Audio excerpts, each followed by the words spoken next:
Yeah, I mean, there's no doubt that there are people out there who, for one reason or other, resent me for what I did in the last administration, which was not anything that was anti-Trump at all. It was just trying to get the right information, to try and get the right data. And what they didn't seem to understand, I guess that's understandable that they didn't understand it, is that science is a dynamic process. So something that you know in January, you make a recommendation or a comment about it.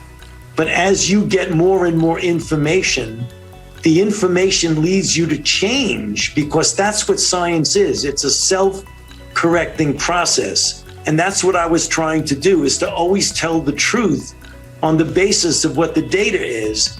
And it was never deliberately something against the president. In fact, you spoke about my emails. You look at my emails, I never in the email said anything derogatory about President Trump. That's Dr. Anthony Fauci there telling MSNBC's Nicole Wallace that the decisions he made last year in his role were not anti-Trump. Dr. Fauci publicly butted heads with President Trump last year while in his job as the chief medical advisor to the president, but says he never said anything derogatory about Trump.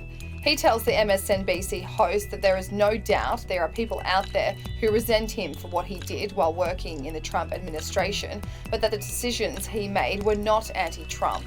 The infectious disease expert is still working in the top job as the chief medical advisor, but now with President Joe Biden. Dr. Fauci has found himself in the firing line the last few days after BuzzFeed published 3,200 pages of his emails. The emails span from January to June of last year, while the US grappled with the coronavirus pandemic.